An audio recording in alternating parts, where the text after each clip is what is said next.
Gaffer, a 3-1 defeat to Nottingham Forest B team, finishing off pre-season. A game of two halves there, would you say? No. I thought it was poor all day. No game of two halves. I just thought we had more possession first half, but I didn't think we played with anywhere near enough purpose. You think of all the ball we had and the chances we created or didn't create. I thought it was quite an unpurposeful display. Even then, some of our organisation was good. Was happy with the capacity physically of the players, I didn't think we played very well all game, to be fair.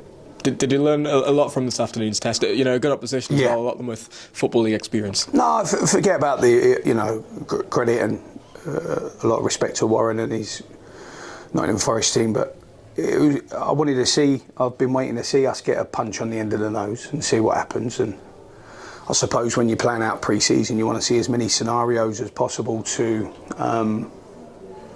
try and tick off and prepare for.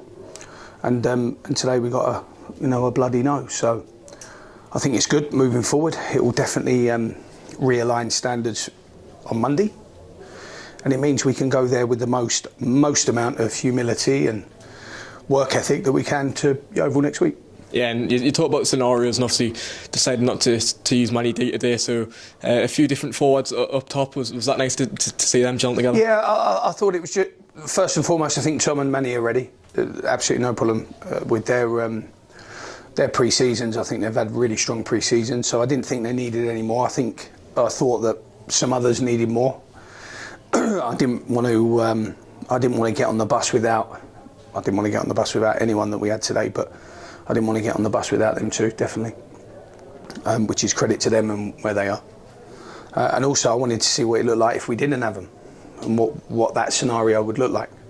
So in that sense, a lot to be seen, a lot to be observed, a lot to be assessed retrospectively. But this is what a campaign looks like. This is game 6. It's been our worst performance in the 6.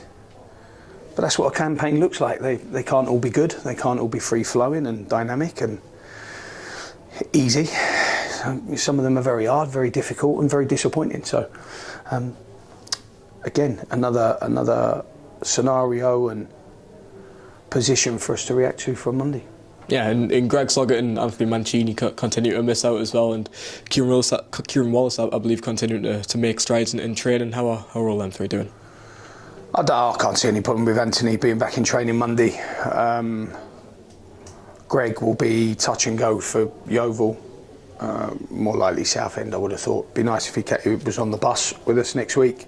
Kieran's only just been introduced again to the ball and multi-directional work, so he's still a way off. And I don't think we'll have too many problems from today, even though we took Manny Onorese off as a precaution.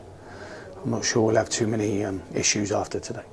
Yeah, and Campbell Darcy back out there, obviously recovering from his ankle injury. Max Story as well, getting loaned to Blythe. Just on them young players, Jones has continued to be involved. Luke Stevenson getting an assist today.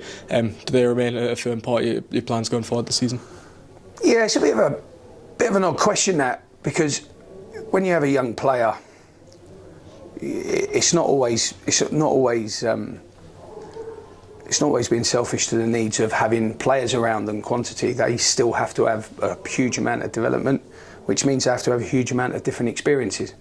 So you look in Max's scenario, he goes out on loan and he gets to learn all the scenarios that you have to learn before you start becoming a contender for the first team.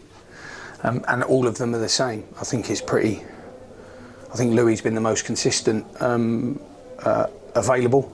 He's been the most consistently available for us in pre-season, and has done well in games and could do better in others. And I think that's the same for all of them. I think it is. So each one of them is very, very different in terms of where they are right now. And at 18, they're still very, very young in their life experience, but also their football experience. So all 4 of them are case by case, really. Yeah, and 2 additions just ahead of today's game, obviously in time for next weekend, and Billy Sass-Davies and Adam Smith, 2 players you've worked with, 2 players with plenty of experience behind them. It must be great to boost the numbers up ahead of next weekend. No, not great to boost the numbers up, just good to have them on board. I think, when when you set or create an assessment period for anyone, and then they, through meritocracy, earn the reward of that time period. I think the right thing to do was to bring them in. I thought that Billy's had 2 days on a treadmill while we sorted things out, so he's had a couple of difficult days. And Adam obviously is a really experienced goalkeeper, and again another North East boy. And Adam's played well in some of the games. So I thought with what we need and the necessity to have them coming in before next weekend, I thought it was important we rewarded their time periods with us, their assessment periods with us, with some sort of employment. So know them both very, very well. Had them at, I've had Billy at 2 clubs and Adam at 1 previously. Really good chaps, really good characters, and I hope they're really good players for us, more importantly. Yeah, and no doubt a massive 7 days ahead for yourself and the team as well.